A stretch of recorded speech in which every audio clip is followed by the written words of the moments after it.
The Oceanside Fire and Police Departments honored first responders and civilians who lost their lives 20 years ago in the September 11th terror attacks against the United States. North County residents joined the first responders and military personnel in a remembrance ceremonial walk that began at Oceanside City Hall and ended at the Pier Amphitheater. 20 years ago, we lost lives on American soil.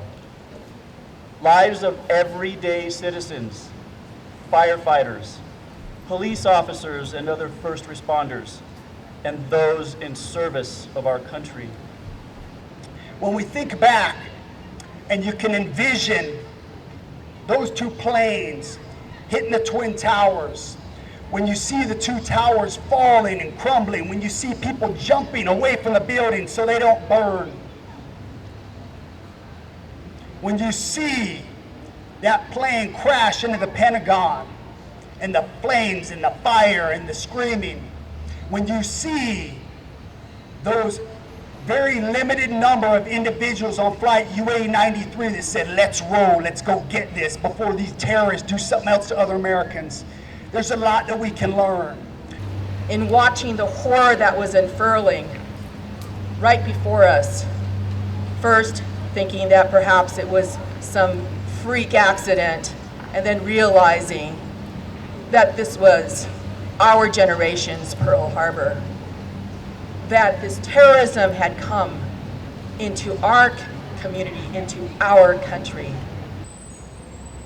I tell my children their story and teach them about 9/11.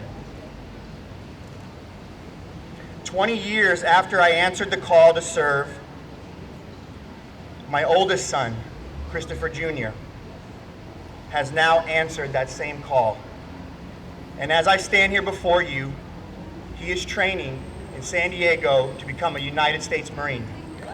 It's my honor to join you in remembering the Americans whose lives were tragically taken on September the 11th, 2001, a day none of us have forgotten.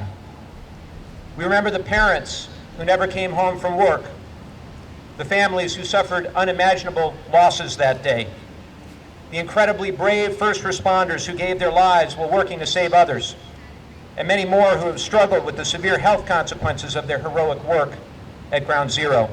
For the firefighters and police officers who bravely defended the Twin Towers, to the passengers, the crews, and the people at the Pentagon, the first responders, all of their courage was unimaginable.